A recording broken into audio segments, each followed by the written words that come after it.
आज हम आपको इब्राहिम ट्राओरे के 20 प्रोजेक्ट्स के बारे में बताएंगे जो अफ्रीकी धरती पर शुरू किए गए हैं। तो दोस्तों, आइए इस वीडियो की शुरुआत करते हैं। सोना अब सिर्फ जमीन के नीचे नहीं बल्कि लोगों के हाथों में चमक रहा है।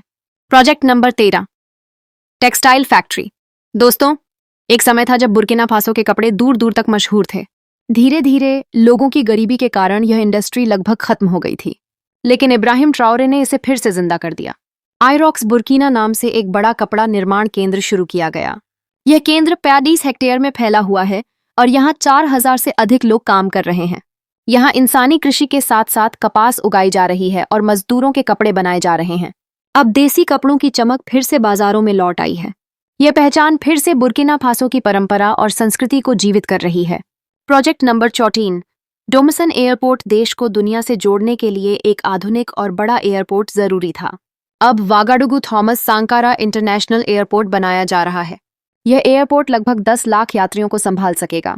नई नई विमानें यहां उतरेंगी और व्यापारी यहां से आ जा सकेंगे। विदेशी निवेश को बढ़ावा मिलेगा। दोस्तों, यह सिर्फ एक एयरपोर्ट नहीं बल्कि बुर्किना फासो की एक नई उड़ान है जो देश को नई ऊंचाइयों पर ले जाएगी। प्रोजेक्ट नंबर 15, ऑनियल डिपो। तेल किसी भी देश की धड़कन होता है। डीजल, पेट्रोल और किचन गैस के बिना न गैस जलेगी न गाड़ी चलेगी। पहले बुर्किना फासो में तेल की भारी कमी थी, लेकिन कैप्टन इब्राहिम ट्राओरे ने इसका समाधान निकाला और एक हाइड्रोकार्बन डिपो बनवाया। अब तेल का भंडारण और वितरण देश के भीतर ही हो रहा है। किसी संकट में अब बाहर देखने की जरूरत नहीं। इससे सुरक्षा बढ़ी और वितरण प्रक्रिया तेज और पारदर्शी हुई।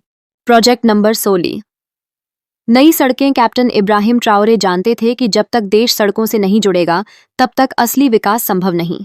इसी सोच के साथ उन्होंने 5000 किलोमीटर लंबी सड़क योजना की शुरुआत की। अब इन सड़कों की मदद से लोग, गांव और शहर आपस में जुड़ गए हैं। खेत से बाजार तक की दूरी काफी कम हो गई है और हर दिशा में रफ्तार आ गई है। ये सड़कें केवल कंक्रीट की पट्टियां नहीं हैं, बल्कि इब्राहिम ट्राओरे के भरोसे की राहें हैं जो लोगों को जोड़ रही हैं। प्रोजेक्ट नंबर 17, AES गठबंधन। बुर्किना फासो, माली और नाइजर अंतर्राष्ट्रीय दुश्मनी और आतंकवादी हमलों से परेशान थे, लेकिन कैप्टन इब्राहिम ट्राओरे ने मिलकर एक नया गठबंधन बनाया, कोऑपरेशन ऑफ कोस्टल स्टेट्स। इसका मतलब है कि अब देश की सुरक्षा अपने हाथों में है। इन 3 देशों ने साफ साफ कह दिया कि अब हम विदेशी देशों पर निर्भर नहीं रहेंगे। यह सहयोग और आत्मसम्मान की बड़ी क्रांति है। Project number 18, Africa corps base. देश की रक्षा केवल बंदूकों से नहीं होती, इसके पीछे एक मजबूत राजनीतिक और आधुनिक व्यवस्था की भी जरूरत होती है। इब्राहिम ट्राओरे ने रूस की मदद से एक शक्तिशाली मिलिट्री कॉर्प्स स्थापित किया। यह केंद्र देश की सेना को आधुनिक ट्रेनिंग, हथियार, निगरानी और सभी जरूरी संसाधन प्रदान करता है। इससे देश की सैन्य ताकत कई गुना बढ़ गई है। अब देश की सीमाएं और आंतरिक क्षेत्र पहले से कहीं ज्यादा सुरक्षित हैं। अब दुश्मन भी कदम फूंक फूंक कर रखता है। Project number 19, cement plant.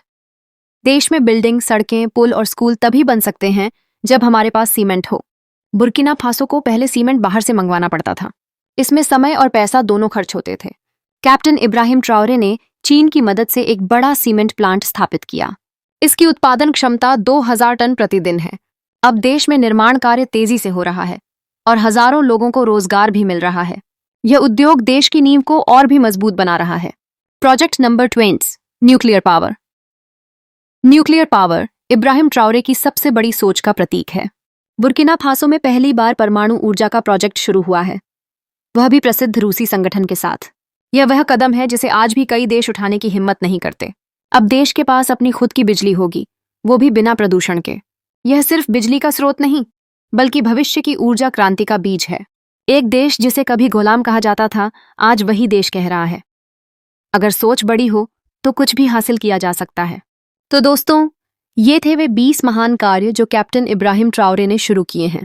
एक ऐसा देश जिसे कभी गुलाम कहा गया, आज वही देश कह रहा है, हम अपने देश की तकदीर खून, पसीने और मेहनत से खुद लिखेंगे। इब्राहिम ट्राओरे ने साबित कर दिया कि बदलाव किसी नारे से नहीं, हिम्मत और हक से आता है। तो आपको कैसा लगा इब्राहिम ट्राओरे का यह महान कार्य, और इस वीडियो के बारे में आपके क्या विचार हैं? कमेंट करके हमें जरूर बताइए।